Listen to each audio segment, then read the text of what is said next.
Hey everyone, welcome back. So we all make mistakes, right? I'll admit it, I'm sure you guys have made plenty of mistakes too. We're trying our best every time we go to the gym. The thing is, there's just so much information out there, right? We get told what to eat, when to train, how to train, what's gonna get you results fast, what's gonna get you sustained results. There is just so much information in the fitness industry. So what I've done in this video is I've compiled my top tips I wish I could tell myself if I started over. So for those of you that are new to the gym, I hope you can really take something out of this. For those of you that have been training for a while, you might be able to resonate with some of these things as well. But I would love to hear what you'd tell yourself again if you could start over. Now, the first thing I tell myself is to swallow your pride. When you start going to the gym, it is a little bit of a numbers game. It's who can lift more, who can go heavier, who can go harder. The thing is though, is that when you try to go a lot heavier, you lose a lot of form, which is actually quite bad, both in terms of injuries and also in terms of how your muscles grow. If I could go back, I would tell myself, go just that little bit lighter and go through a full range of motion, which is so much better for building lean muscle. I used to go quite heavy when I was doing deadlifts. You lose a lot of form. Thank goodness I didn't have any major injuries, but swallow your pride. Don't worry about what someone else is doing, because in the long run, it's so much better to do this. Go a little bit lighter, go through a full range of motion. It's going to be much better for your muscle development over time. The second thing I tell myself, and I think this is relevant for everyone, is to baseline your diet. Even if you're not going to follow a really strict macronutrient diet, it is so important to understand where you are at the moment. Otherwise, how do you know what you're changing? Spend a day, a week, whatever it is, and just really go through an app like MyFitnessPal or something similar, working out what are your macros and how much are you actually eating. Once you've done this, you can then start to tweak things around. And even if you eat consistently every day, at least you know what you're putting into your body and you know what your outputs are. So I would say, especially if you're new to it, baseline your diet early and understand what you're eating, and then you can change it from there. Number 3 is that compound movements are the most important in any training program.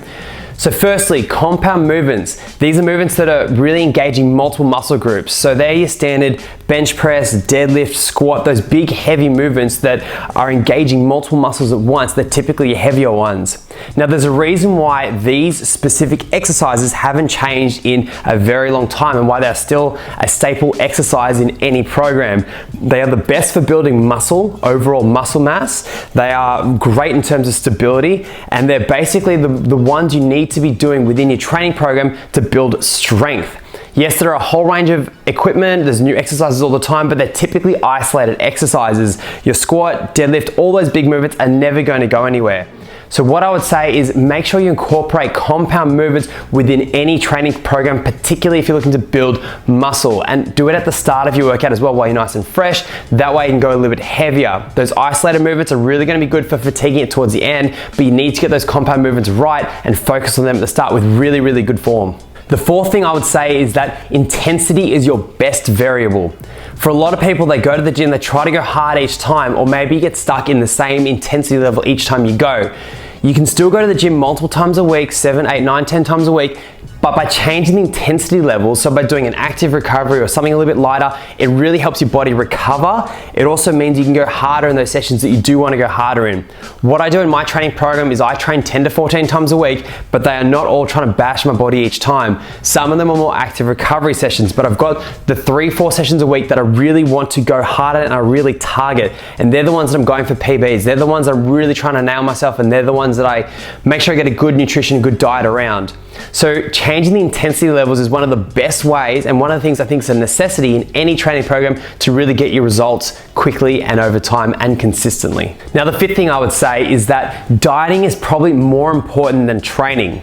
It's more important, and it's probably harder as well. You're eating multiple times a day, and so making sure you're getting the right nutrition is so important. For me, I was getting good results when I was through my teens, but when I really started to nail down my diet and what I was eating, my results went through the roof. I'm sure you guys know people that they bash themselves, they train every single day, but they might struggle to lose a little weight or maybe get results quite slowly. Having the diet and nutrition in place is just gonna absolutely accelerate that, and it's more about what you're putting into your body, whether you're trying to lose weight or whether you're trying to gain muscle. You need to eat for both of those things to get your metabolism going in order to get results, and also to be able to sustain them over time as well. So make sure your nutrition and your diet is on point. Now, the sixth thing I'd tell myself is that tempo and negative reps are so important, and they can be used really beneficially within your training program. So let's talk about tempo first. So tempo is how fast you will go through a repetition. Now I always go a bit slower in the negatives and a bit faster when you go up through the motion. So for example, if I'm doing a bench press, I'll actually count in my head 3, 2, 1, and then I'll power up for that one. That's for a few different reasons. First one is it controls the movement. It's going to stop you from getting injuries and also allows you to go through a full range of motion. Second one is that negative part of the rep is probably one of the most underrated parts for growing muscle. This includes coming down on a chin up, down on a bench press. Now most people look at the push phase as the main part for putting on muscle, but the reality is the negative rep is one of the best ways you can build muscle. It also holds tension on it as well. So by focusing on the negative part of the rep, so counting 3, 2, 1 and powering back up, I can also get some power within that movement as well. So it means you get a full range of motion, it means you can hold tension on your muscles a little bit stronger as well, and it also means you can maintain good form. So really holding good tempo and focusing on the negatives are two great ways to build muscle. Now the next thing I tell myself is that when it comes to getting abs, it's not necessarily how hard you're pushing your abs or how heavy you're going, it's more about your body fat percentage. When I started out, I was doing quite a lot of heavy ab movements in order to try to really build up my core. Again, they're great movements, they're going to build up your core, but the most important thing in order for your abs to come out is having a low body fat percentage, which you can do through a mixture of weight training and HIIT training would be what I would recommend, but there's a whole range of ways that you can do it. Now, when I was training, I was going through big, heavy movements in order to try to build my core. What I would say to anyone now is that having a variety of movements within your core program, so at the end, you're just adding a whole lot of variety, having low rest time and probably bodyweight movements are probably 3 of the best ways to build your core up as opposed to really trying to go heavy. Yes, you can incorporate weights-based exercises in your core or abdominal program, but I would recommend just doing a 10-15 minute blaster at the end and that's it for your core and just focusing on all your different muscle groups. Your core goes in all different directions, so don't just stick to crunches. You want to be doing your obliques, you want to be doing twists, everything that hits all your sheets of muscle over your core.